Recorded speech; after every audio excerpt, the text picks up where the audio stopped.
就开始，然后看看。Okay.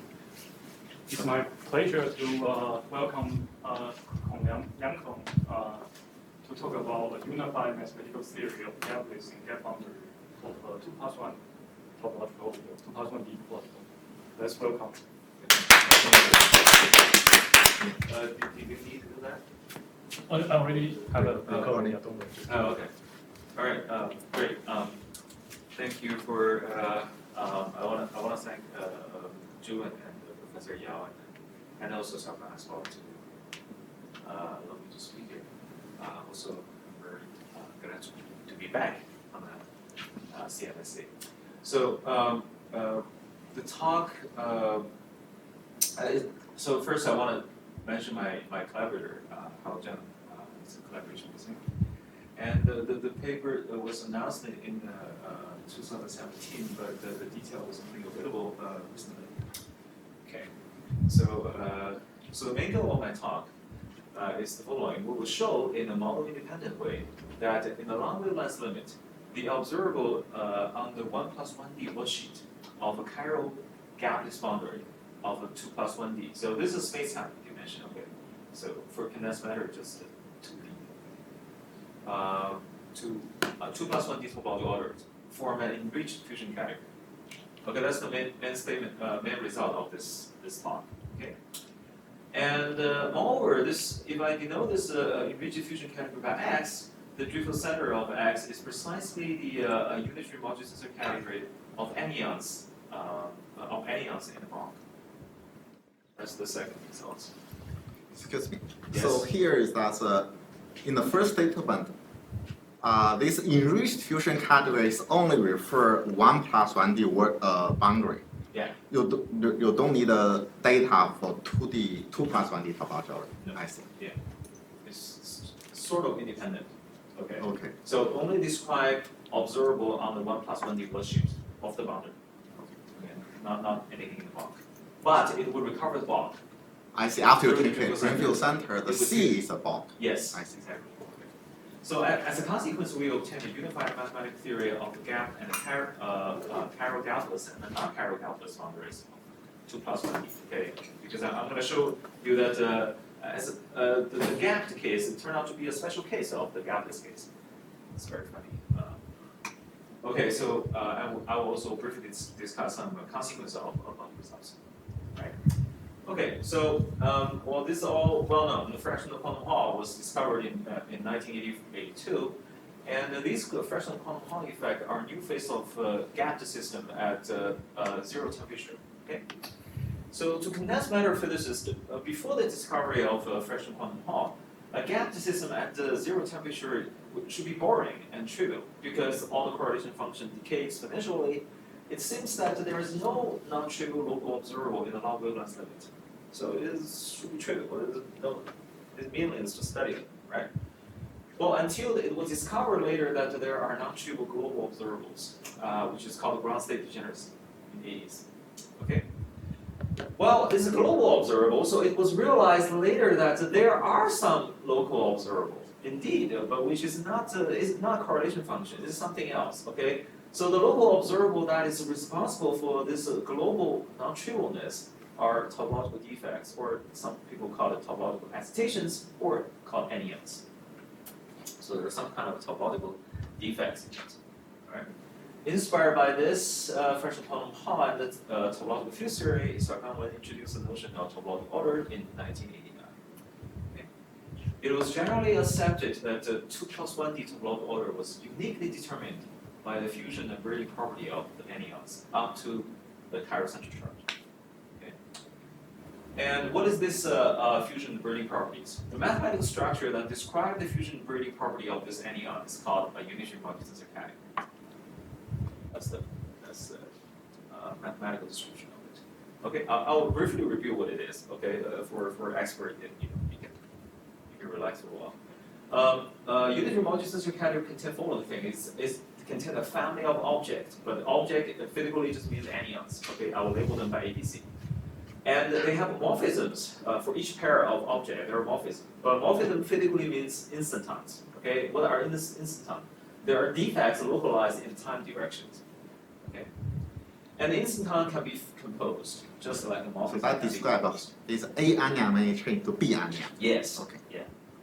So this arrow F is labeled instanton. So you can compose instanton. Okay. So instanton between A and B and instanton between B and C can be composed to get instanton between A and C. All right. So two anion can be fused to give a new anion by doing tensor product. So this is a new anion. Okay. And there is a trivial anion called the vacuum, or mathematically called the tensor unit. It simply means that if you do the tensor product, it simply get back to the original anion, when tensor A is A. Okay. And each anion has anti-anion, basically. Okay, that's called the duality. It also have a braiding. Okay, so the braiding is a morphism from A tensor B to B tensor A. Remember that the morphisms are instanton. So a braiding is instanton. It's an invertible instanton because this is the isomorphism. All right, that's roughly the structure of a unitary multiplication category. I intentionally ignore a lot of things, okay, including the topological spin, that kind of thing. The reason you say instant home is it because I just guess because if two things break, then the wall line of the anions form a link, and the link can be interpreted as the intersection number of the cyber surface with the line by some number. Is that a reason? That's event. That's a single event in the space time. So that's why you saw it things. Yeah. Okay.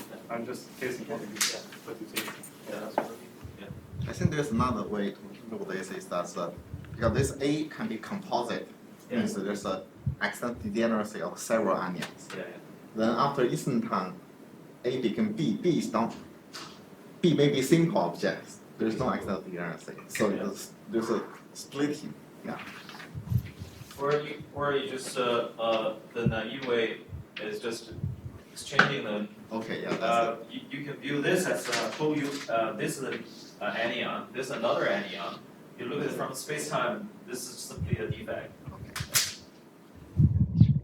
All right, so that's let me give you a couple of examples. The one is H is the category of finite dimensional Hilbert space. This is the simplest unitary multiplicity category, okay, which is trivial one, okay. It describes the trivial topological order. Why it's trivial? Because in this case, the only simple anion is a trivial one. It's just one-dimensional Hilbert space, okay. Well, a non-trivial example is called the Ising unitary multiplicity category. I think this is also well known. There are three simple anions, okay, one psi sigma, okay, and all the other anion are composite anion, which just means the direct sum of simple anions, okay, and their fusion rules are also pretty famous, it's standard, okay. They also have ratings. Okay, that's two examples. Any questions so far? Okay, so to the 2+1D bulk topological orders are defined, by that I mean defined on the open 2 disk. Okay, it described by a pair. C is the unitary multiplicity category. Unitary multiplicity category of anions. Okay, we just described it. And the little c is called the chiral center charge. All right, when c is not equal to 0, the 2D topological order has a topological protected chiral gapless boundaries.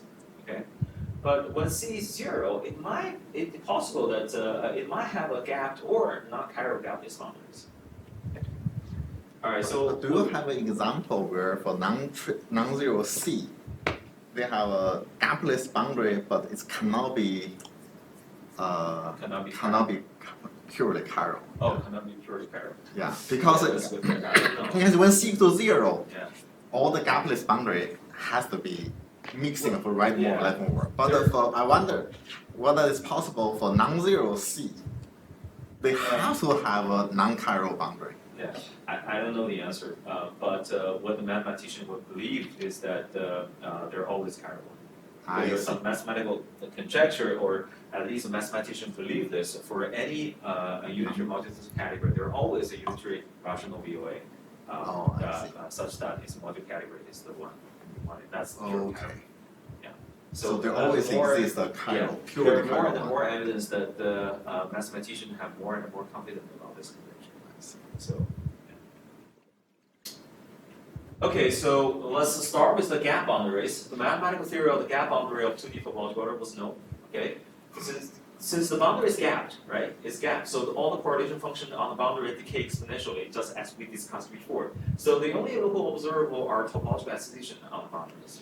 Okay, it's the same. Okay, so look at the topological excitations. I draw two of them. Okay, you have two topological excitations. What you can do, you can fuse them. So these excitations can be fused. So including the fusion product, they form a so-called unitary fusion category. Okay. All right. So what is the unitary fusion category? It's just basically a category of topological excitations, and plus the structure of the fusion product, and plus some obvious unitarity and finiteness. Then that gives a unitary fusion category. So you can see that in this case, the complete observable, local observable on the boundary is given by the data in the unitary fusion category. Okay. And there is a well-known boundary block relations, which says that if the boundary is gapped, and the relation, so this become a unitary fusion category. This is a unitary modular tensor category. What's the relation between these two? The relation is that the center, the Drinfeld center of L, it's precisely the box C. Okay, and for different boundaries, that means they are different unitary fusion category. They share the same block, right? So if the two boundary unitary fusion categories share the same block as their Drinfeld center, only if they're already equivalent. This is one of the results.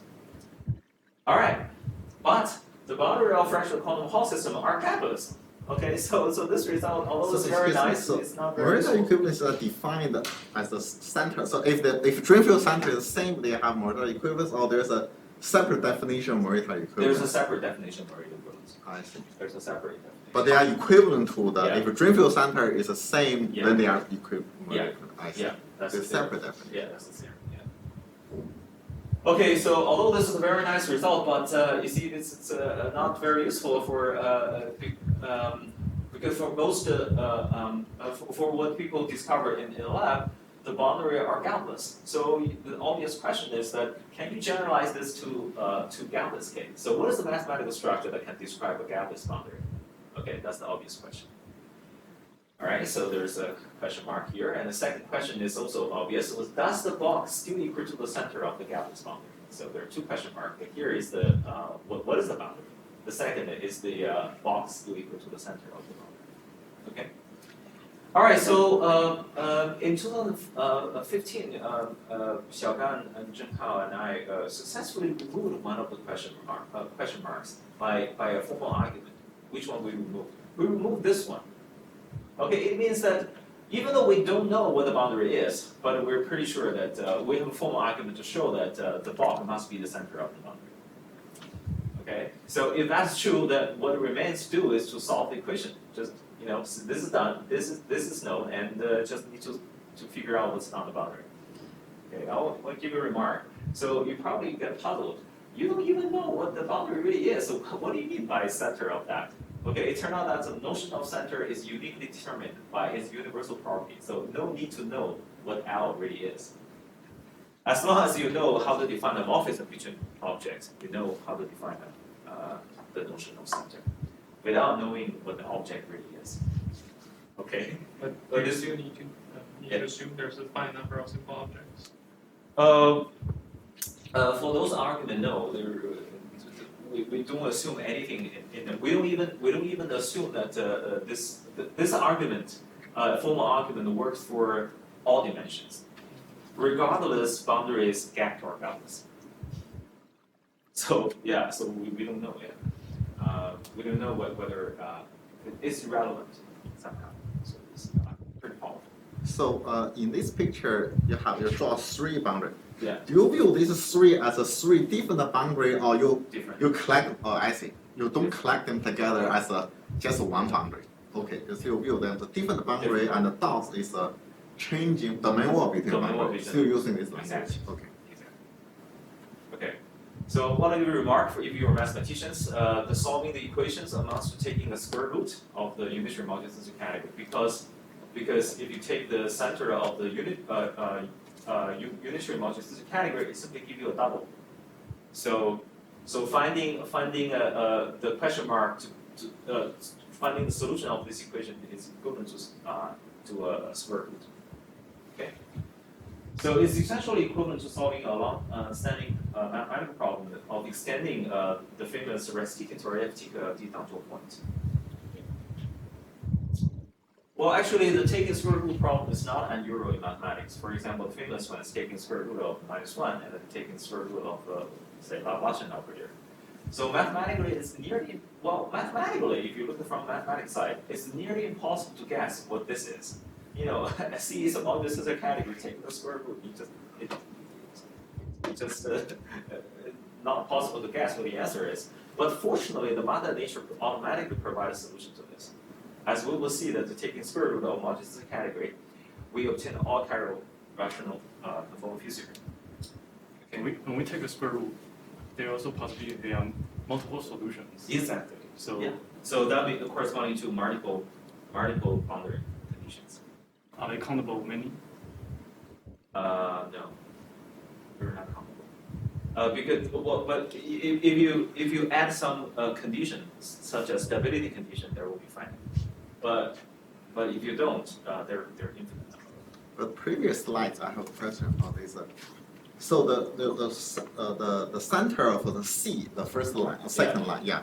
So this C is treated as a fusion category, right? Yes. I see. So C originally you have braiding, Yeah. you ignore the braiding, You ignore the break. treat the fusion category, then take a center. Take the center. Yeah. Then you get this. You get a double. Yeah.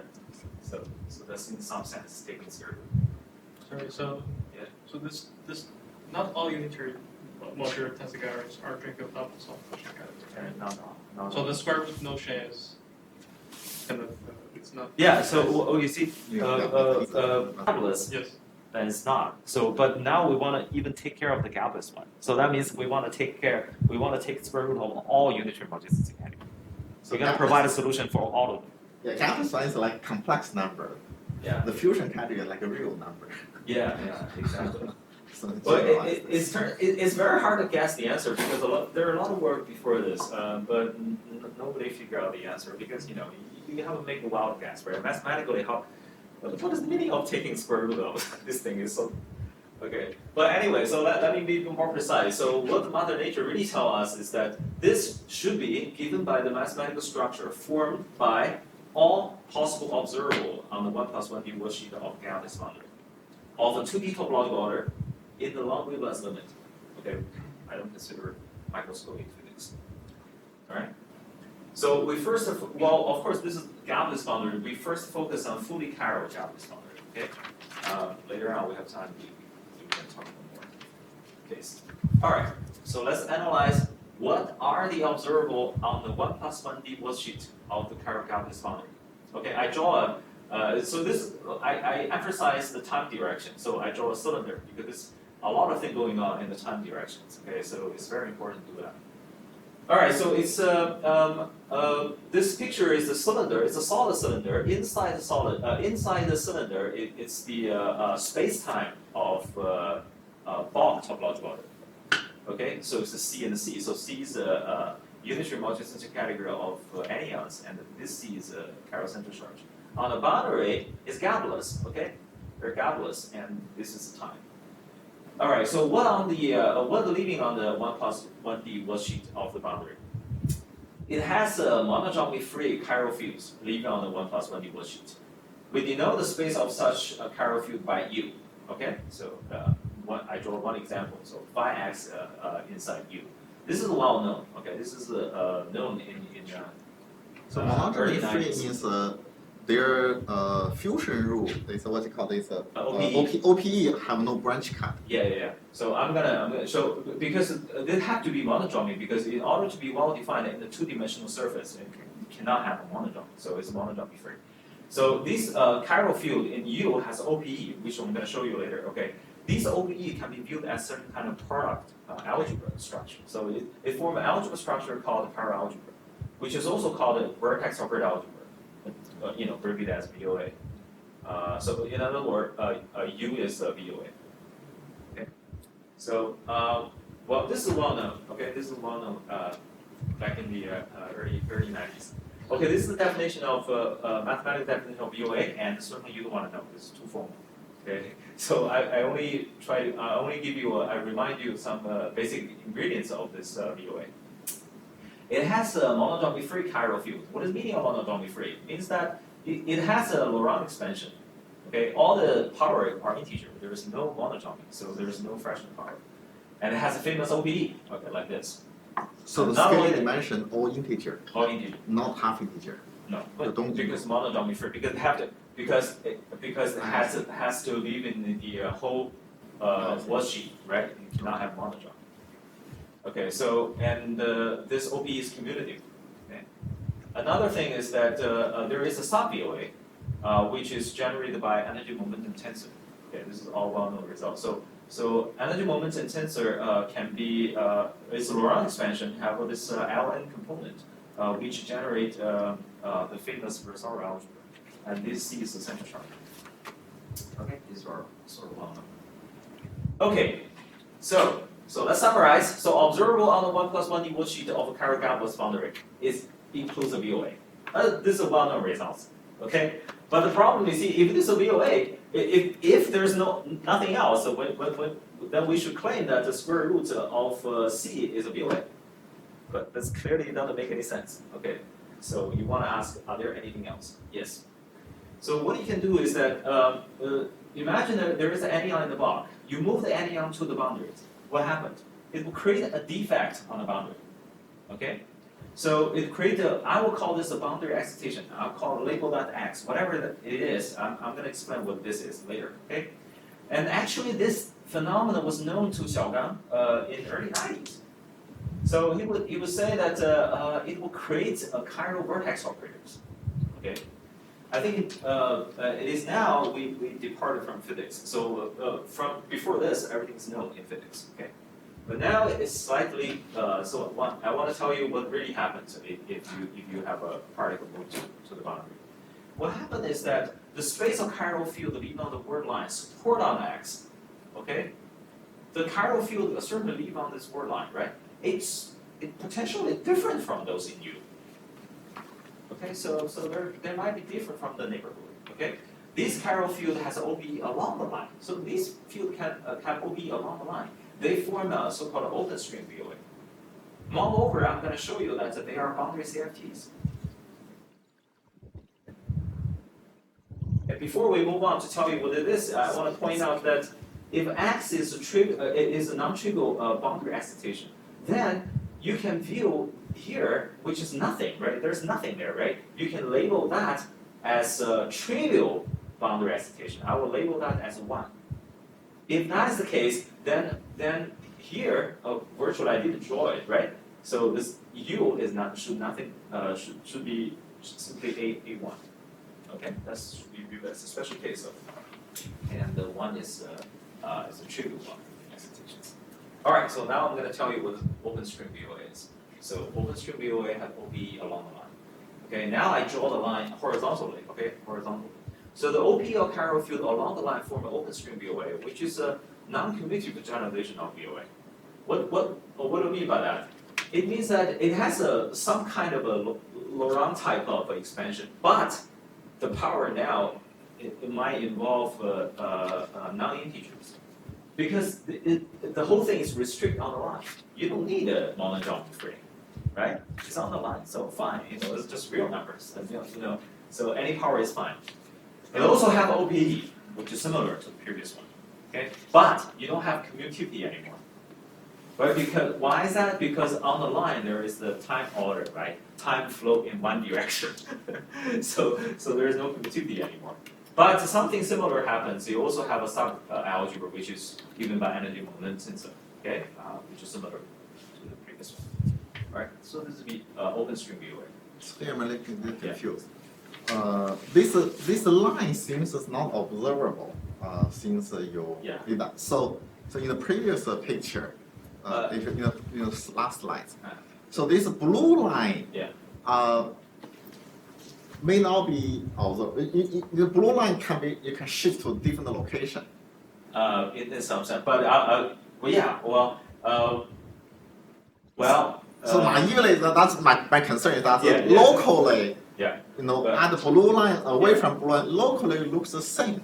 Yeah. As a, Yeah, but here is this. So if you move this to here, you change the microscopic physics near this point. okay. And I assume that there is so the time it formed a very nice foliation of the space time. So I mean Okay. I don't allow this thing to. I flow. understand that when you put anion to the boundary go to different sector. Yeah. So this blue line indicating the the below and the above is a circle have different sector and a different Hilbert space. Yeah. And but then Which is the given by AX. yeah but my confusion is that in the next slides. Yeah. In next slides, when you do the VOA along the blue line, Yeah. I try to say they locally look the same away from blue line. So the VOA seems it's the same. No, it's different. Potentially different. Well, the proof will come from the next slides. So from now you can see. For now I only say potentially different. I didn't prove to you they are different, right? So it's possible that the chiral field leaving here and the chiral field leaving here are entirely same. Just like here, right? They're entirely same. But you can see the next slides. They're allowed to be different. So what you do is you do this. Try to imagine this is a blue line, right? Now you do a dimension reduction. You squeeze the whole thing. You squeeze the whole thing along this line. You squeeze in this way, and it become a 1+1D worksheet. All right. So the chiral field, the gapless modes move in this direction, right? But then if you squeeze them on this line, it has chiral anti-chiral together. Okay. Okay. So what happened in leaving in this bond is turned out to be a box AFT. So this is some well-known anomaly-free principle. Well, the bond part is well-known, but the boundary part is sort of new. So what we're going to propose is the following one. If 1+1D boundary bond conformal field theory is realized by a 1D lattice Hamiltonian model, for example, in this case, by squeezing this original topological order, okay? Now you get this configuration. So model with the boundary should satisfy the mathematical axiom of a boundary block or open-closed CFT of all genus, okay? Including the modular invariance, Carty condition, all those famous conditions, okay? Well, if you do that, this can, so for the bulk part, this have been proposed more than 2 decades maybe, by physicists. So now the only thing we add is that on the boundary should be boundary CFT compatible with the box CFT. That's all. Excuse me. Yeah. Do you always place this let's say defect line, one dimensional defect line always along the time direction? Yeah. You always do that? Yeah. You don't put on along the space circle, right? Well, if on the circle, that will be another part. Yeah. Right. So you don't in your setup you don't. Well, I will talk about what happened horizontally. Okay. So you have an additional structure coming out of those. And right now, that before there's let's say some event, let's say incidental change this boundary CFT, there's the Hilbert space change. Yeah. And then double check for the bulk CFT. There's one side you have a insertion at X. Yeah. And however, on the other side you also have some CFT. Yeah. Okay. On the other side, you didn't. Yeah, on the other side, yeah. So I mean, so you have a chiral mover. There's also chiral mover, but after you squeeze them, they become cation. Yeah, but there's another side. Yeah, There's yeah, sure. Yeah. So but during the whole process, what on this blue line, are turn out to be boundary CFTs. So you see here can be U, right? Here is U, okay? Here part is U, but the blue line potentially could be a different boundary CFT, which is compatible with this U. They share the same bond. That's totally possible, because there are a lot of different boundary CFTs share the same bond. Well, there are debrains there. According to the same box CFT, there are a lot of debrains. So that's also called a boundary Here, CFT. do you intend to say that for this particular CFT, the the different boundary CFT kind of classify the bulk topology excitation. Not yet, not yet. I see. Not yet. So the different excitation will give the different boundary excitations. Okay. And the boundary excitation we eventually will recover the C through a miracle. I see. Yeah, I haven't discussed that yet. All right, so this tells you that this blue line potentially it can indeed be different from you. Yeah. Okay, so not only that, it's possible that the boundary excitation is changed from X to Y on the word line at a different time. Okay, so I put in some defect here, and after that, AX is changed to AY. Okay. So because of this, I will denote, this MXY, which is sort of the defect field, we denoted as space of defect field. Okay, it has another famous name called the boundary condition changing operators by Kadi. Okay, so this is space of boundary condition changing operator from X to Y. Okay, so it's a domain wall between two different boundary CFTs. Okay. Once we use this MXY, it turns out that this MXY summarizes all the data, because what is the AX? AX is simply MXX. It consists of those boundary condition changing operators that preserve the boundary condition, basically. Okay? So, and also this X here is simply M1X, because here is trivial one. Okay? Here is X. So this should be replaced by that. And what else? Even the U. Okay, so what is the U? U should be, because it is viewed as an A1, right? So it should also be viewed as an M1. Okay, so in the sense that so what I mean is, summarize it, it means that all chiral field on the worksheet can be summarized by this data, MX1. It summarizes complete observables. All right. So this MXY basically, let me see.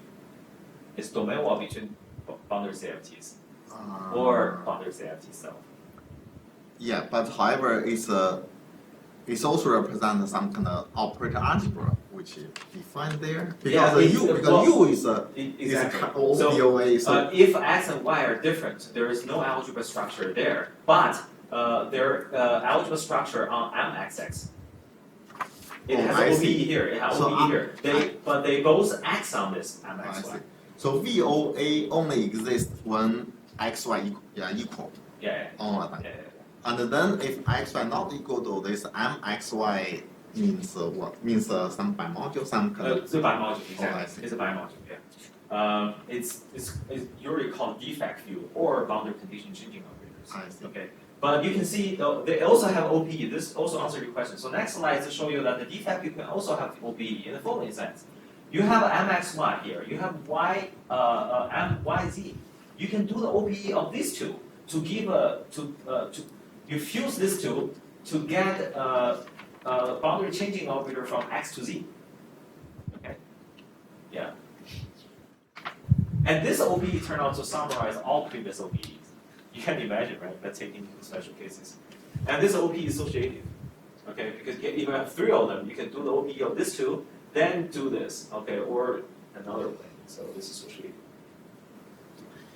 All right, so let's summarize. We obtain a categorical structure. Okay, what are categories? So it's the object of these X are boundary excitations. Simply or you can also call it boundary condition for CFT. These are simply labeled by X, Y, D. Okay. Another data is a morphism called MXY. Do you remember? So this boundary extension in the previous slides. Yeah. So although that's different blue line, different second blue line correspond to X, Y, Z. So that part is X, next part is Y, and things like that. I see. Yeah. So those different second blue line is your object in this extended object. Okay. Yeah.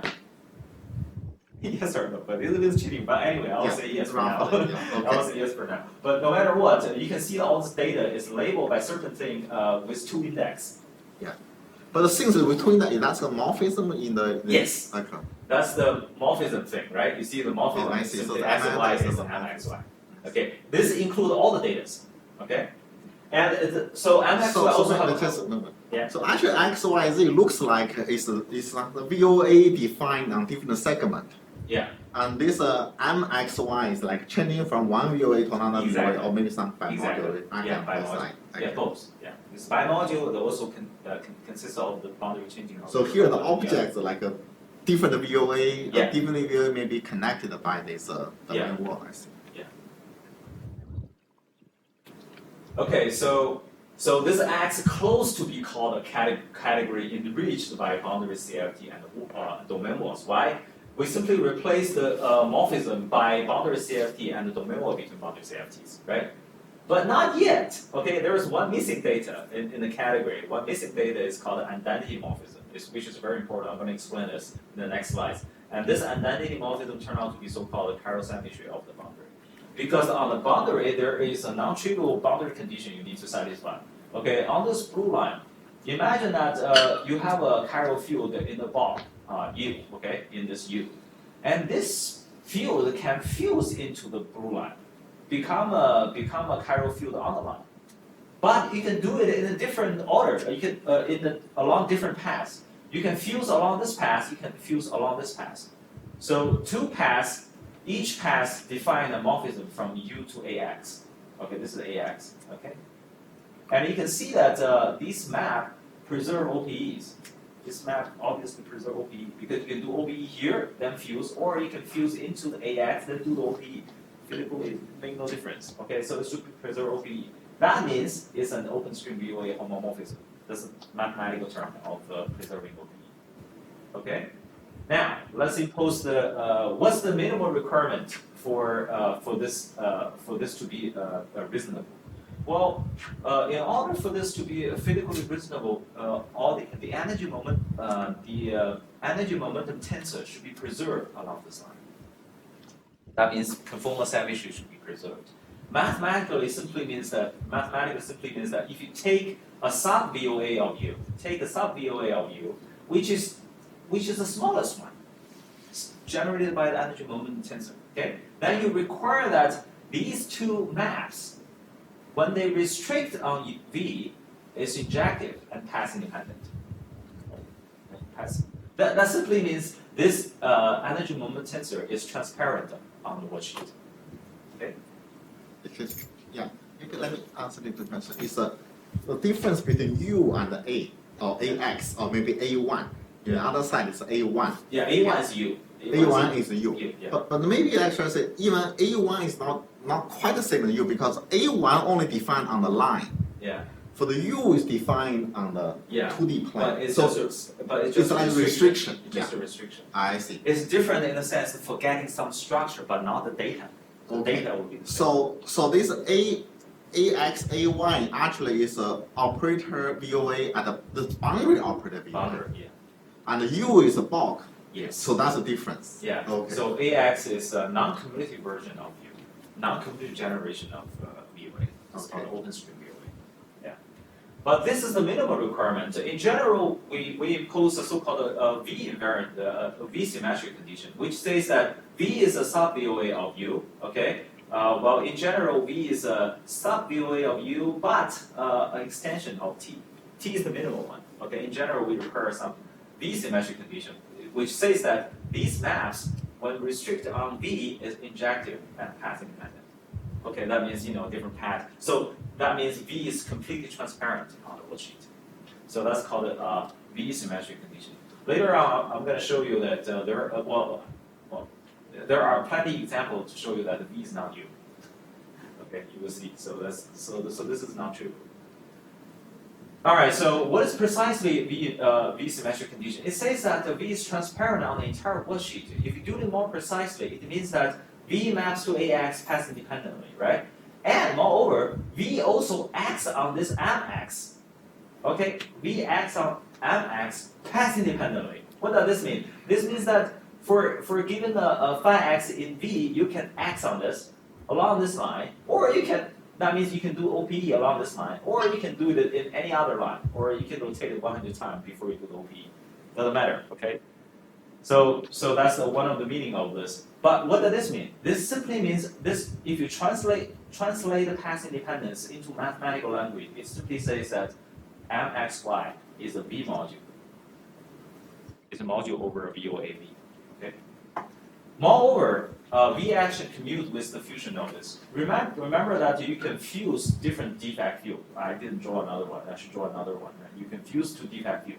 But this fusion are completely commute with A action, B action. That means you can fuse this two. Then afterwards, you can fuse this to the fuse this field into the defect, or you can fuse the phi x to one of them first, then do the fusion. It doesn't matter. Okay, this is completely commutative. As a consequence, what does this mean? Mathematically, it would translate to a following statement. So this gives a morphism in the category V modules. That's precisely what the meaning of V action commute with this fusion. It simply means this fusion turned out to be a morphism in the category V modules. So here I'm a little bit Little confused abstract, about yes. the V and the U because U already have no branch cut, means Right. there's a kind of transparent if you Exactly. right? Exactly. So looks like whole U is a trivial from this point of view. Yeah. And then that's a like say the V just equal to U. Yeah. What do you say? Naively, you would say naively, but it yeah. turned out no. But in general, then what is because U already all transparent. There's no. I couldn't find something more trivial than that. No. So how to U determine is something? not transparent. U is transparent without touching this line. Okay. I mean, once you have the blue line, which is have AV, then it's possible that symmetry is broken here. Okay. Yeah. But let me ask you, can you determine the V from not from the boundary, but from some bulk topology? Bulk have onions. Yeah. What U No. generate? U is like a local operator, like an electron operator. Yeah, it's just, well, U and V is similar. They're both electron. The both electron. But if you know the onion content, can you determine the V No. from U? You cannot. It's the independent data. I'm going to show you. Oh, that. I see. This is the independent data which is have to be added there. I Otherwise, the see. whole thing doesn't work. So you will see- actually, this is the V is not the bulk property. It's really the boundary exactly, it's a property. boundary. So the boundary is richer than the. I see. Yeah. So only after you determine the boundary, you Yeah. have a. Yeah. For example, so I'll give you one example. So the trivial example. For example, the bulk is non-chiral. Okay. Then it has a gap boundary, right? Yes. What is the in this context? What's the gap boundary? In that case, U and the V are both complex numbers, trivially. Okay. But you can still have a non-chiral capitalization, so you cannot determine the V. You see? I see. Yeah. Okay, so let me start. So now I make an assumption. Okay. Remember that the V is symmetrical, so I assume the V is symmetric conditions. Okay. Okay. Now I assume V is rational. According to Huang's theorem, the category of V module is a modulus category. Okay. So in this case, we obtain a categorical structure. Why? Because remember that I said this. So this statement says that all mxy is in the category is an object in the category V modules, and this says that all the relative morphisms are in the category V modules. So everything is in the category V modules. Okay. So the object or boundary condition X. This is a bunch of index data. Okay. All the morphisms are object in another category called the category V modules. Okay. And there is an identity morphism which is given by a path-independent embedding from V to AX. AX is just MXX. This is called identity morphism. Okay. This will canonically define because path-independent. Okay. And the composition, as I mentioned again, so composition is a morphism in that category. Satisfy axiom similar to the category of similar to the axiom of ordinary category. So this structure is called enriched category. The whole thing, okay, is called a category enriched in mod V or mod V enriched category. So when you define this mod V, do you choose specifically nice modules of V? Yeah. Well, for VOA, there are a bunch of definition of module. I will choose the so-called positive energy. The integral ones. So can you say this V something condensed on the boundary? That's a. Yeah, in some sense, you will see. So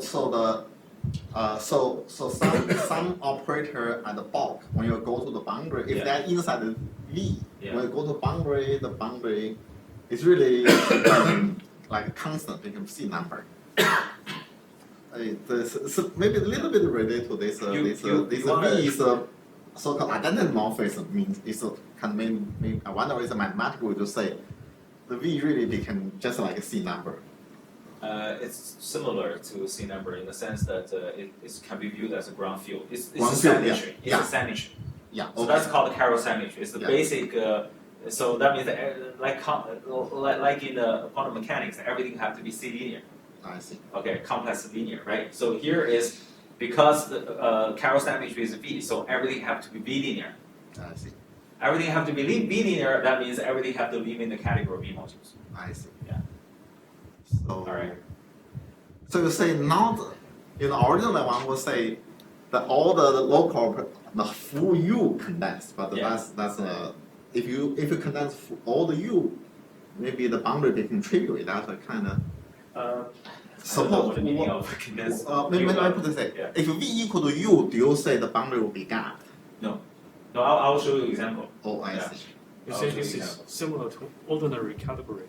So is there some different axiom or just No, ordinary category. These harms simply in the category of set or vector space. So ordinary category is also enriched. Depends on enriched where. So now we enrich in the modular category. We enrich. So they're very funny. So this is the category enriched in the modular category. Previously, when you talk about ordinary category, is a category enriched in a category of set or category of vector space. But now we enrich. So when you enrich in the category of finite vector space, that means you enrich it in trivial topological order. Now we enrich it in a non-trivial one. So it becomes non-trivial. So this node V is play a role of category of vector space in the Yeah. ordinary. Yeah. So only the second one is the enriched. Yeah. Other axioms the same. Well, others as in the same. It's entirely similar. Okay, so there's one missing data. What is one missing is that you can imagine that you have this word line with two boundary excitation put in horizontally. Now you can fuse them horizontally, right? You can fuse them horizontally. This give a product. This define a product. Okay, so you can multiply to boundary excitations. Okay, and also all the word line was multiplied accordingly. And this tensor product upgrade this to enriched auto category. Should means with a fusion. With a not fusion. fusion defined. Yes, we can have a horizontal fusion. All right.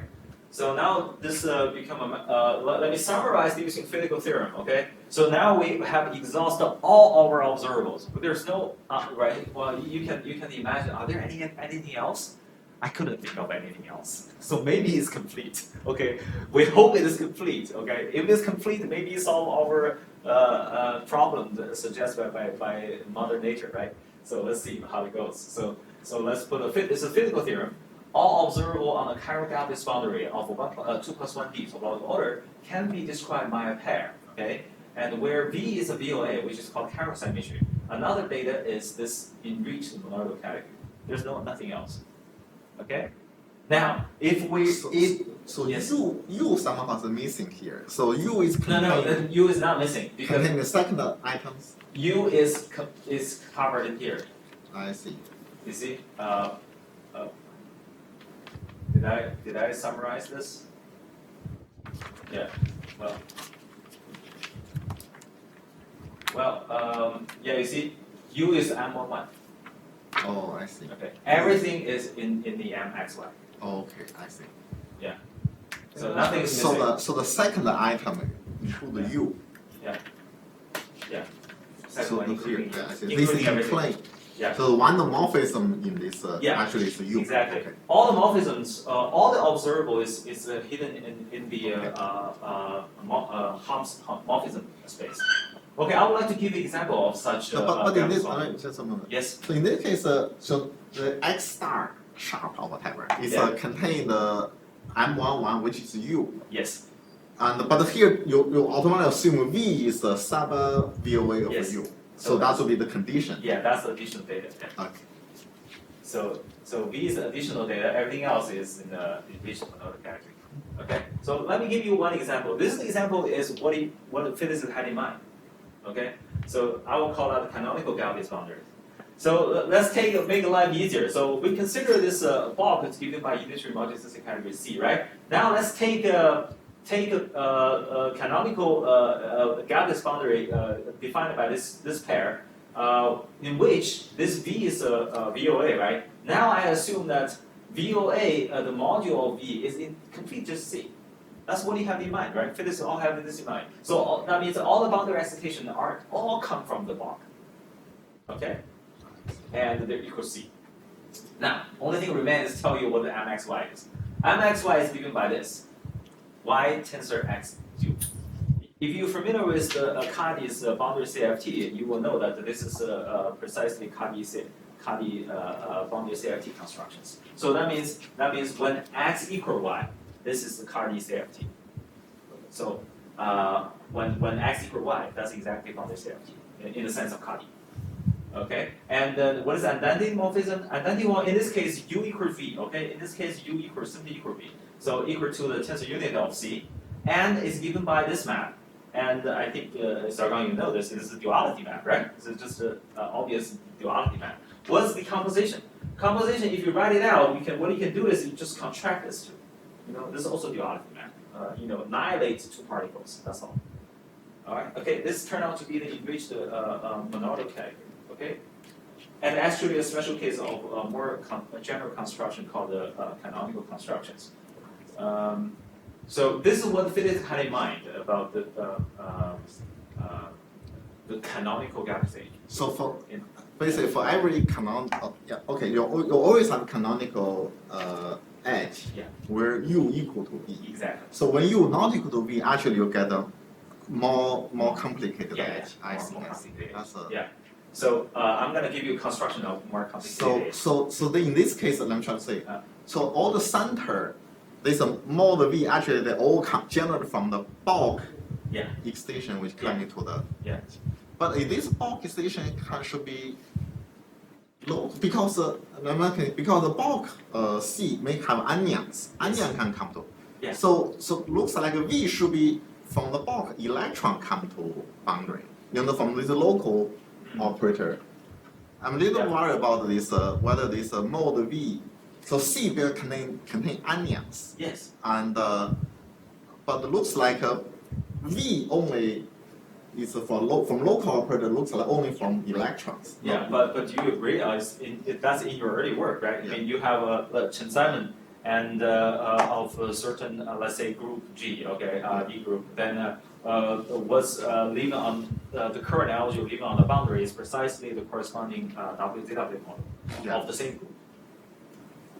And the reputation of that current algebra is precisely the bulk the multisystem category, right? Yeah. Okay, so this is called the canonical constructions. So what is meaning of canonical? This is a little mathematical, but I just want to emphasize two things. So this canonical construction of the B enriched monodic category can be constructed from a pair, and the pair B is a Bernoulli monodic category. I'll call that the background category. M is so-called underlying category. It's a monodic category with additional structure. Let me ignore the detail, okay? Let me ignore the detail. You just simply have a B and M, and they have some relation. That relation is Bx on M, okay, in some sense. Okay, let's ignore the detail. Then you can construct a canonical construction of enriched category denoted by Bm, such that the object is the same. The object is the same as the object in M. So in a sense, the M can be viewed as boundary excitations. Okay. Now, what is the Hom? Hom simply replaced by internal Hom. Okay, let's forget about internal Hom for now. Just tell you that okay, this is something can be done. All right. And in particular, this canonical gapless boundary is a special case of this. So it's a C enriched in itself. Okay. So in this case, C enriched in itself. So the Hom is an object in C itself. You see. But more generally, for a gapped boundary, can also cast it in this form because gapped boundary is a unitary fusion category, right? It's the same as H enriched fusion category because the Hom space in a fusion category is a vector space. It's a Hilbert space, right? So this category actually can be canonically written using this language as M enriched H. So H is a category vector space here. Category of Hilbert space, finite Okay. dimensional, Of Hilbert space. which describe the trivial topological order. Okay. Okay, and this will describe a non-trivial topological order. This is trivial topological order. Okay, so now you see, I just want to imitating this, right? I even add a C here. What the C means? C is the trivial VOA of central charge C, because that's just complex number. Complex number can be viewed as the trivial VOA of central charge 0. Okay, so a gap boundary can be viewed as a special case of that. So, but in this case, M is what? M is a fusion You will see, category. yeah. M is a fusion category. Gap boundary is a unitary fusion category. But It's a in the category. previous example, C is describing bulk. Yeah, But both. here, I'm really describing fusion category for boundary only. Boundary, yeah. But so I will give you interpretation of this too. So what's the physical interpretation of this too? So now I change C to B somehow because that's just for convenience. Okay. Sorry, can you go one slide earlier? Yeah. Just make sure I follow. So C is a complex number, Yeah. This one. and for chiral central charge is 0, C the central charge is 0. This C will be complex number. The data will be complex number. Yeah. What if it's not 0? What's the data? Just remind me. Well, if it's not 0, that would be VOA. VOA, okay. Yeah. Well, actually, so I want to remark that the unique unitary VOA of central charge 0 is complex number C. There are no others. All right. Yeah. Unitary. Unitary. Yeah. There are other. Yeah. Without unitarity, you have a lot more. Okay, so I want to give an interpretation of these pictures. Okay, so Wait a this is second. Another question though. uh, Is your CFT here, or gapless boundary, correspondent to only rational CFT? rational. Only We don't have irrational CFT. If it is irrational, then break unitarity, and also break out the thing there's not finite. Is it necessary true irrational CFT must not be No, it doesn't break entirely, but definitely breaks finite. Yeah, definitely break the finiteness and the semi-simpleness. I think also break unitarity. But in physics, maybe In physics, still, there are many there's still irrational irrational CFT. theories that are maybe the notion of irrational is different. I think so. But like the compact boson the compact boson at the irrational radius, that's irrational. So, That. Well, you know, but that may not be the notion of these. Yeah, it's different. In that case, well, I'll comment on it later. Yeah. Okay. Can I continue? Okay. All right. So I want to give you interpretation of this canonical boundaries. So you can either draw a canonical gapless boundary in this way, but it's not very helpful.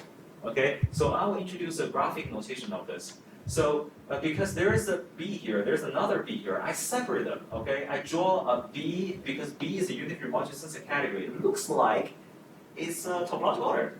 So I will draw a vertical plane pretending that it's a fictional topological order in time direction. Okay, and this B, the second B, is called the underlying category, is the domain one. Why this become interesting and important is that, okay, this picture is so this picture represents a single gapless edge, called canonical gapless edge. And you can obtain the same thing by do a weak rotation, because you look at this, you have B here, and this B is simply a trivial domain law. You can do a topological weak rotation to obtain the same picture. So from now on, whenever you see a picture of a vertical plane, that's a gapless edge. Okay? Can we do that? All right. This looks like a cartoon, but it's completely useful and actually is physical meaningful.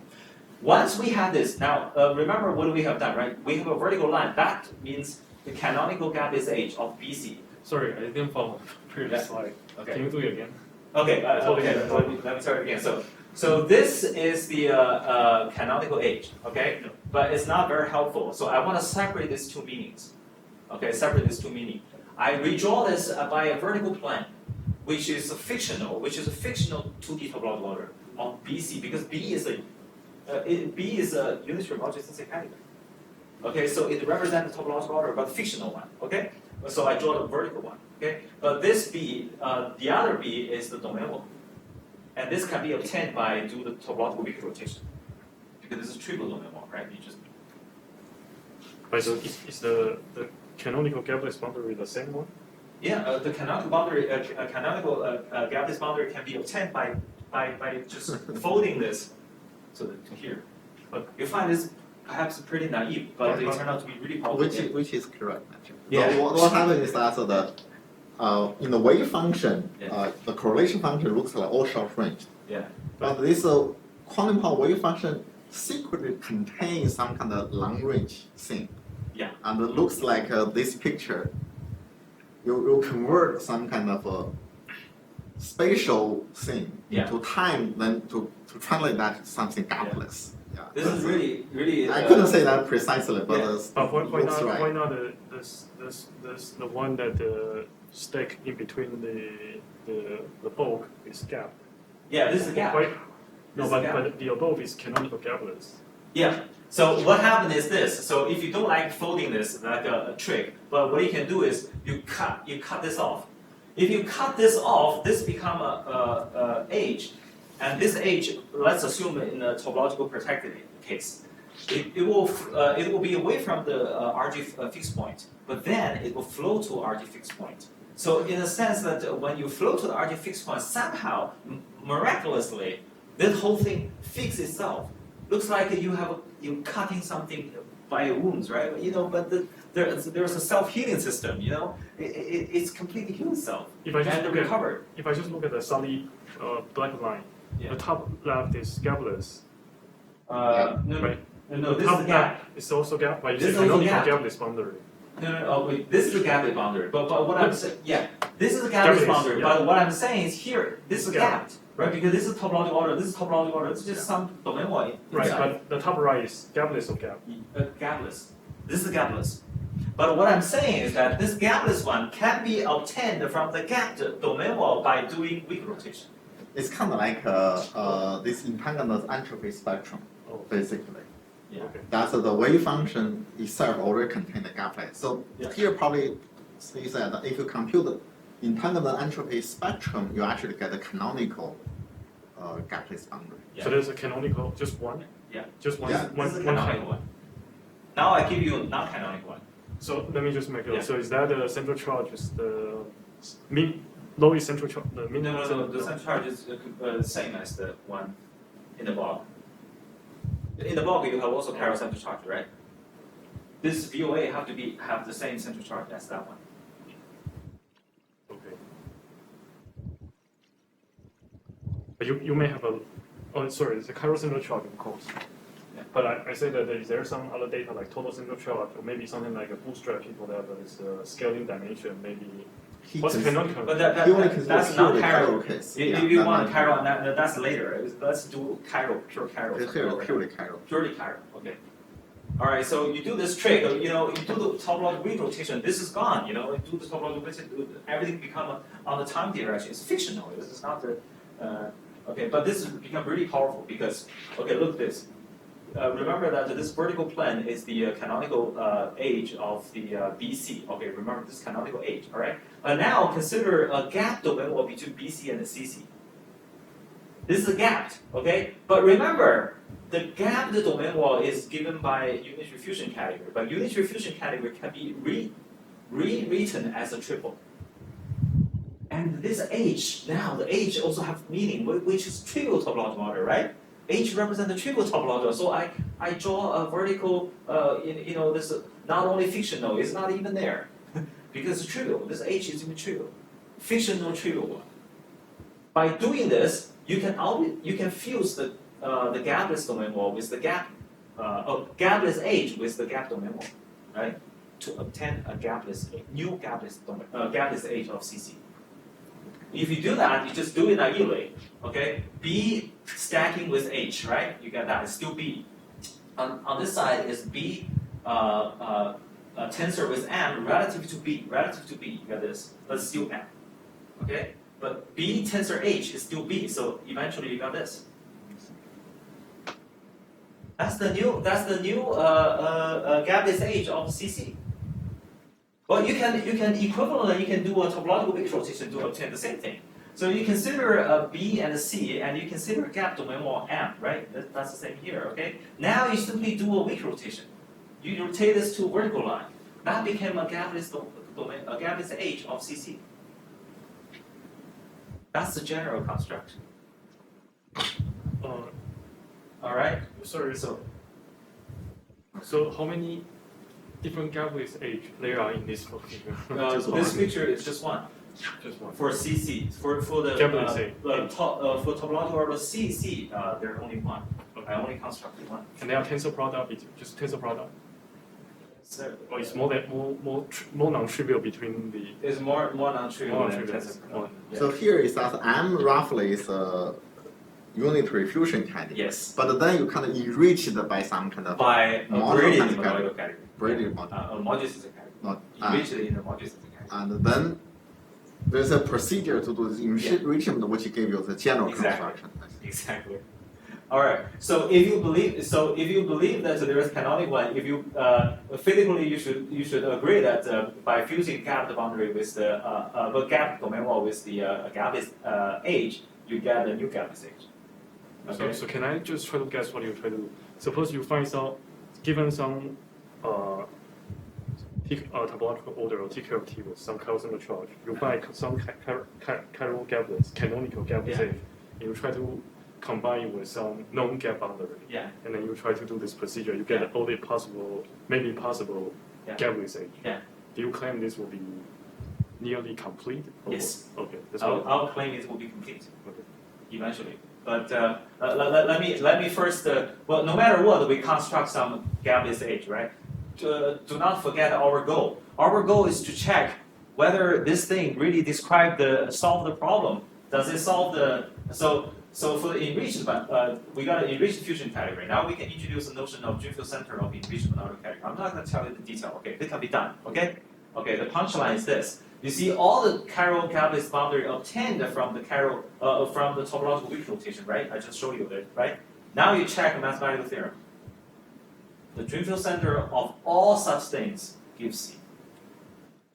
So we achieve our goal. This Mother Nature tell us the solution, right? Yes, they give the solution to this equation. So that means the boundary bulk duality still holds for the gapless boundaries. So this is the gapless boundary, right? The Drinfeld center of the gapless boundary is the bulk. All right, it still holds. I want to remark in general that U is M11 as given by this internal hump. They are not equal to B. I don't have time to give you an example for this. Okay, but I want to give you another. So your previous question is this. So here's the physical theorem. We only figured out how to prove this this year. All chiral gapless and the gap boundary are obtained from topological representation. There is no more. So this give if this is true, okay, you have to trust me. So I cannot show you the detail. So if this is true, if this provide a classification theory, because more precisely you can so the gap and chiral gapless boundary of this is classified by a pair B and A. What is A? A is a Lagrangian algebra in this category. This is unitary modular system category. Okay. When V is C, this simply is a gap boundary. If otherwise, it's gapless. That's all. This is classification of all gapless. Since there are so many questions, so I'm already over time. But let me see. Let me quickly summarize. If you have more, yeah. So well, we have the classification of the all gapless age, right? We also solve the early mathematical problems. And let me slightly summarize it using this picture. So we have a mathematical description of the gapless age, okay, gapless boundaries. Okay, they all share the same bulk because their Drinfeld center is the same. So you can prove that they're the same, and not only that, the same theorem works. Two boundaries share the same bulk if and only if they're Moretti equivalent, same as before. Okay, so there's entirely not only that, you can even give a more complete boundary bulk relations. This boundary bulk perhaps is more complete than what we have seen before. So you can have a boundary. You have a boundary here. You have another boundary here. You can even create a very strange domain wall, such that this one is not true, because in principle A and A sharp and B sharp does not share the same bulk. They might have a domain wall in between. Okay, so then you can see the holography principle is that the boundary determines the bulk. Not only that, this boundary also determines this bulk. Okay, everything determines, so boundary completely determines the bulk, and not only you can fuse the boundary, And correspondingly, the bulk domain will also fuse. And it turned out to be so there is a boundary to bulk functors. You can even prove this functor is equivalence. Okay. This are our recent results. But I don't think I have time for others. Well, the rest is telling you how to do non-chiral one, because there are so many questions today. So yeah, maybe let's see. What the rest I'm going to show you the non-chiral one, but I don't have time for that. But I want to make one comment on the non-chiral one. Is that one can easily generalize the result to obtain a mathematical theory for non-chiral gapless boundary. We only did chiral one so far, okay? Which has interesting application to purely boundary topological phase transitions. Why is that? Because given the 2D topological order with at least two different gapless boundaries, at the critical point of a boundary topological phase transition between these two different gap boundaries, without altering the bulk, okay, the phase transition only happens on the boundary. The gap is closed, right? On the boundary, because before the phase transition is gapped, after it's gapped, but at the phase transition, the gap is closed. When meaning a gap closed, you get some gapless things. So therefore, the critical point must be the gapless boundary, which is gappable and non-chiral. All right. By our theory, it can be described mathematically by enriched diffusion category, whose Drinfeld center coincided with the UMTC in the bulk. What does this mean? This means that you have a gapped boundary. Okay, you do the phase transition. This gap boundary have a Drinfeld center given by the bulk. Okay, after the phase transition, you got another gapped boundary. Its Drinfeld center is given by the bulk. Not only that, when you do the phase transition at the critical point is described by a precise mathematical structure called the enriched diffusion category. Its Drinfeld center is still the bulk. During the whole process, this boundary bulk duality holds. But this the domain wall, the transition point is 0+1D, right? Yeah. No, 1+1D. 1+1D. This is the phase space. No. It's not in the real space. In the real space, it's 1+0. But in the phase space, I'm talking about phase transition. In the phase space. Yeah, phase transition 1+1, but yeah. No, sorry. When you say the center of the boundary is the bulk, Yeah. I mean when you do a transition, is that the center of the 0+1D is the 1+1D bulk? Yeah. Is it, It's the center of the critical, because the critical point can be described mathematically by enriched diffusion category. Its Drinfeld center is still the bulk. For example, let's assume you have a toric code, right? Right. Toric code have two gap boundaries, right? Now you do a phase transition. Right. At the critical point is described by enriched diffusion category. Right. Its Drinfeld center is still the toric. Yeah, I can show you that. This is in this paper, right? Okay. All right. So I'll give some closing remark. So we provide a mathematical theory for a non-chiral gapless boundary, and we can also do the 0+1D domain wall between two boundaries. Okay. So that's the Morita theory. And we also provide a systematic way of studying purely boundary phase transitions. Okay. And it opens a way to study a gapless boundary of sandwich enriched topological orders. Okay, previously believed this is almost impossible. But it also opened way to a more general anti-condensation theory beyond the boson condensation. I don't have time to go through all these things. Okay, but the mathematics is also very exciting because it opened an entirely new chapter of enriched British monodic category and their repetition series. Because the enriched category was known a long time ago, but if you look at those standard mathematical theory, then you will see that they're not the right theory.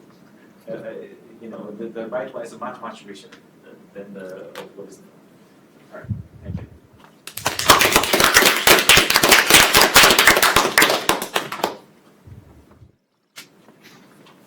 Any more questions? So we can thank Liang Kong first, and then we can ask him a question afterwards. Thank you.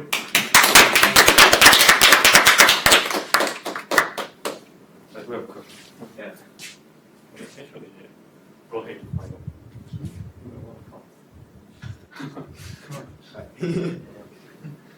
Well, just one simple example. So first you or just let's say you have Okay. Yeah. And let's say you have an EM exchange. Yeah. So there is some defects. Yeah. So how would you describe this as a phase transition? No, this is real space. I'm talking about the phase space. I know. So Yeah. so it's in 2+1. Yeah. So you can do the following. So I mean, yeah, virtually. So looks like you don't need that. You can- One the E condensed and that's M condensed. Right. Then the boundary between E condensed and M condensed. So you just do it iteratively, you know. So the question I want to ask is that do you understand I don't know. phase Actually, I don't know anything about Yeah. categories So theory. it will close the gap. Yeah, it will close the gap. We also saw that You close the gap by doing this. You do it iteratively, you know. The ground state degeneracy become infinite. In the thermodynamic. So at that critical point, it is described by a conformity theory, which is icing model. And you can write down that enriched fusion category explicitly. I see model 1+1. 1+1. Yeah, because pure boundary, right, is 1+1 times the But how about the bulk? A bulk is unchanged. Bulk is unchanged. It's a pure boundary phase transition. Yeah. But can this help to describe phase transition 2+1? Yeah, that will be a very, very exciting. We believe that this method gives us hints how to do 2+1. I didn't claim that this is possible, but that's the grant I'm applying. I'm saying that we can do 2+1. How? Well, you know that's become much trickier. But you see, this thing become a. I think this may be a revolutionary age for studying gapless phase. It's because the following. Previously, you study a gapless phase, you have no clue. You know, you have old method, right? You have a lot of old method. But now you have new method. Why is that? Because if once you have you try to understand a gapless phase as critical point of topological phase transition, a critical point of topological phase transition between two topological orders, then it's a non-trivial information because before the phase transition, you know a precise mathematical description. After the phase transition, you have a precise mathematical description. Then, at the critical point, there are a lot of hints to tell you what happened at the critical point. So it's different from the previous case. Very often people study a gapless phase for anomaly-free gapless phase, right? Its bulk is trivial. There are no hints. You have to find out some other method from the microscopic with freedom in construct lattice models or using effective field series, that kind of thing. But now we have a new method to do this. For example, you can view this as you can realize a gapless phase as the boundary of a gapless phase. That's also non-trivial hint because our theorem we did with Xiaozhang. We have a very formal argument. That formal argument works for all dimensions and works for all gapless age, gapless boundary.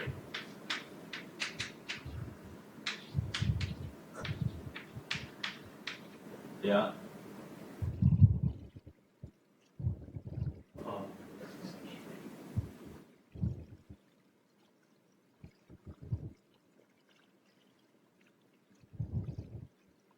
I think there is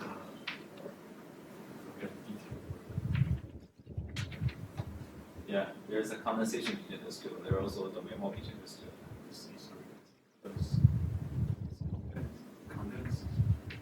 Side bar. Yeah, You have a side bar. yeah, And then which go to 1. yeah, yeah, Maybe sidebar. yeah. Can go to median and the sidebar identify. Uh-huh. And what else? But anyway, there is a condensation between those two. What do you want to say then? I just try to say that whether there is a way to view this as a topological equation which is in a both. Oh, well, yeah, that's the annual condensation, right? No, but I want to view this phase transition to 2+1 Yeah. in the both gapless. Yeah. So Yeah. what's the CFT? What's the gapless theory? I don't know. Which dimension? But people Two plus know. one. People Huh? know. 2+1.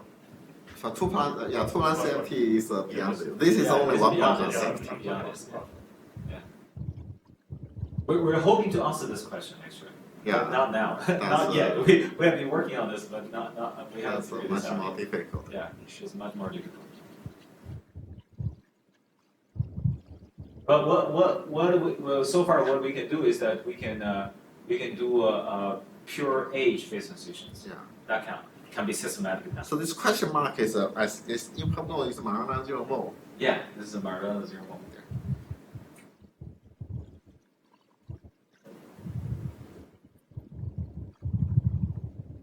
That means if it's odd number of Marana zero, there must be another one on the Yeah. other side. Yeah, There must be another. That's the boundary between. that's you. But that's E and M. There's M and E, so there's two boundary. Yeah.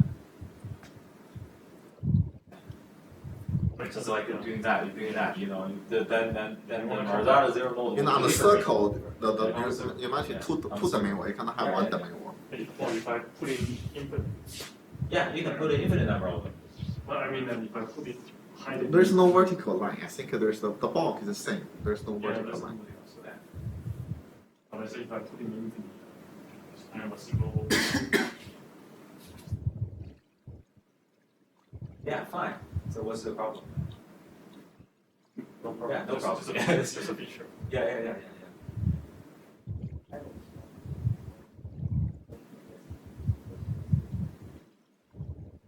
Is it really okay? Just single Marana zero.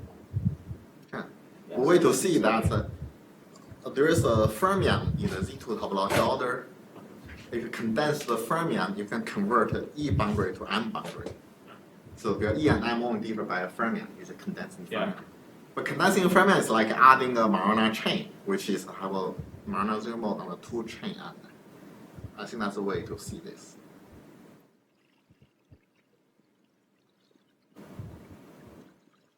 Say it again. I'm not sure. To convert E boundary to M boundary, you just add the fermion condensation on the boundary. And the fermion condensation is just like a Marana chain.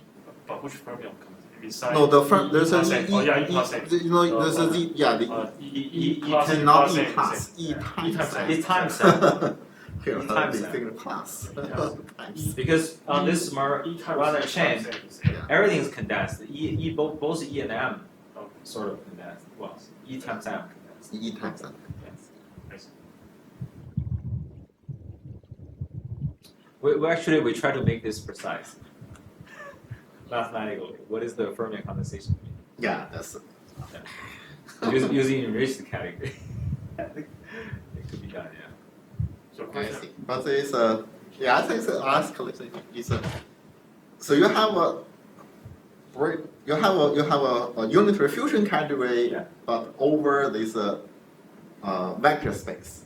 Yeah. Now you replace vector space by some kind of Right. something non-trivial. Yeah.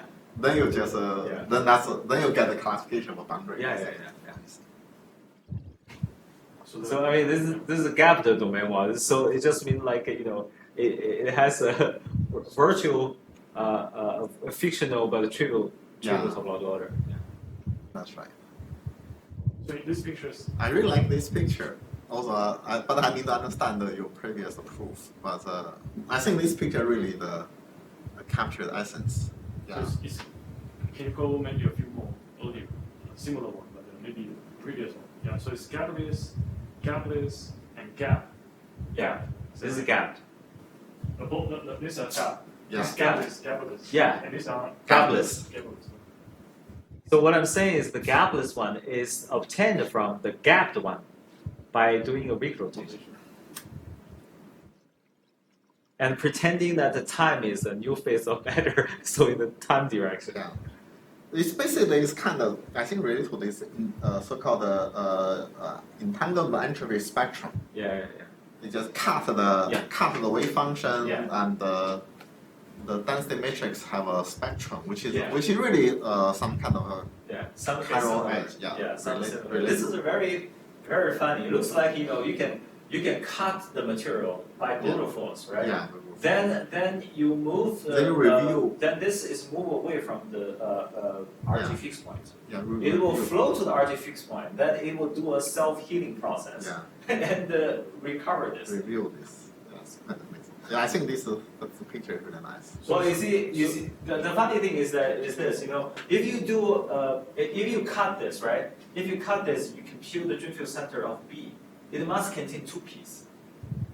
Now, once you do the vector, once this is recovered in the time direction, you do the enrichment, then you do the Drinfeld center. It precisely kills this piece.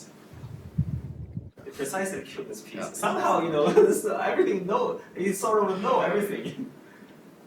You know that you cut it off. You know somehow. So these are for chiral, and for non-chiral, For non-chiral, you also yeah. have a canonical non-chiral gapless age. Yeah, yeah. You also have non-chiral. Yeah, canonical. For very easy to get a non-chiral. For example, if you remember the vertical line represent the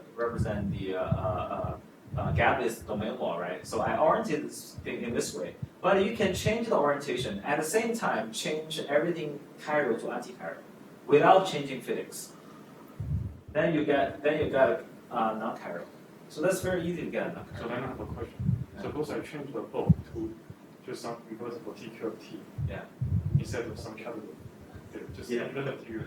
Can you have a canonical gapless age? Yeah, I don't know. In relative to I know that question relates to an unknown theory in the mathematics about given a trivial multi-sensor category, what are the BOA that realize it? And this is wide open. For example, what is known is that in central charge A there is only one. That's known. For a central charge C equal to 16, there are two. two canonical. Yeah, there are two canonical. But people Which believe center charge? it's C equals 16. Oh, 16. There are two, yeah. But people believe that I think. there are two. One of them is EA, tensor EA. Yeah, yeah. But the other one, people believe that you can sort of doing a pure H-phase transition change from one to the other. Yeah, that's right. Yeah, this and not you should go through the non-chiral. Yeah. At 24, Go there are through. at least 17. There's a lot of yeah. So there are at least The 17. pure chiral there's a lot. At 17. Maybe more, about 70. But I At think now, least zero. now we 70. think they all Yeah, equivalent. 70, yeah. Okay. They probably Do you all have a equivalent. reference? Yeah. You have a, Huh? you have a reference? There's a That's a check- famous check and conjecture balance. which was proved in 70. the recent years. You mean 70 canonical gapless non-chiral? They're Chiral. so-called holomorphic BOA Yeah. of a central charge C equal 24. You call this all is canonical. You cannot construct one by, combine with gapless. Yeah. I don't know. This is an open question. I remember Kitai asked me this question before because when I met him, I was doing BOA all the time, and he asked me this question. It's open. It's wide open. The reason I ask There is must be some the relation. reason is that I have one example I'm very interested. It's a 5-dimensional invertible TQ of T whose boundary give the written as root to a number. There's Oh, one I see. gapless edge. I see. It's a single W in S root to the buffer.